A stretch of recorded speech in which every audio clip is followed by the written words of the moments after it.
Mahakama Kuu kitengo cha biashara hapa nchini Tanzania imeamuru kufungwa kwa kampuni ya Sahara Media Group Limited iliyokuwa ikijishughulisha na shughuli za vyombo vya habari, matangazo na huduma za uchapishaji nchini. Uamuzi huo umetolewa na Judge Dr. Mwajuma Kadilu baada ya kuridhia ombi la kufilisi kampuni hiyo lililowasilishwa na kampuni yenyewe kutokana na hali mbaya ya kifedha.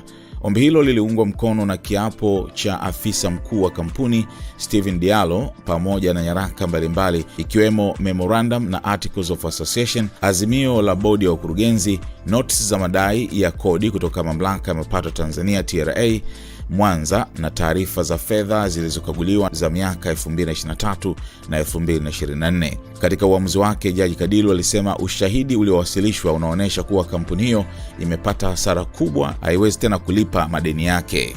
Ikiwa imethibitisha kuwa muombaji anapata hasara kubwa na hana uwezo wa kulipa madeni yake, basi hatua sahihi ni kufungwa kwa kampuni hiyo, alisema Jaji Kadilu. Mahakama iliwateua wakili Alex Mgongolwa wa Excellent Attorneys na wakili Frank Mwalongo wa Apex Attorneys kuwa wasimamizi wa pamoja wa mchakato kufilisi kampuni hiyo. Kwa mujibu wa sheria ya makampuni, watasimamia mchakato huo kwa kipindi cha miezi 3 chini ya usimamizi wa mahakama. Mahakama pia ilipiga marufuku uhamishaji wa mali za kampuni, uhamishaji wa hisa au mabadiliko yoyote ya wanachama wa kampuni kuanzia kwanza kwa mchakato wa kufungwa.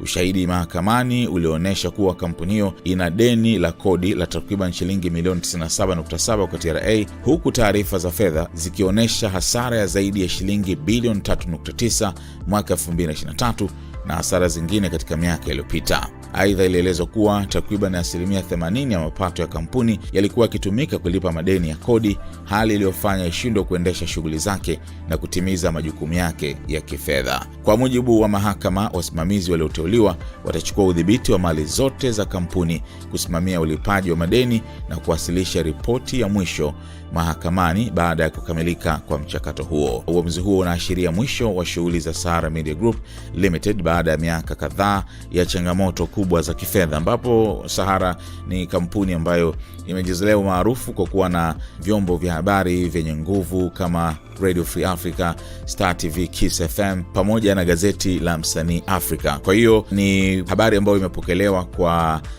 mshtuko mkubwa. Tumeweka hii story kwenye Instagram, naona comments nyingi sana kutoka kwa watu ambao wanaifahamu kampuni hii, wamesikitishwa na uamuzi huu uliofikiwa. Lakini ndio hivyo, mimi mwenyewe kama ambavyo nafahamu nilipitia hapa Sahara Media, nilifanya kazi ya RFA kuanzia 2005 mpaka 2011.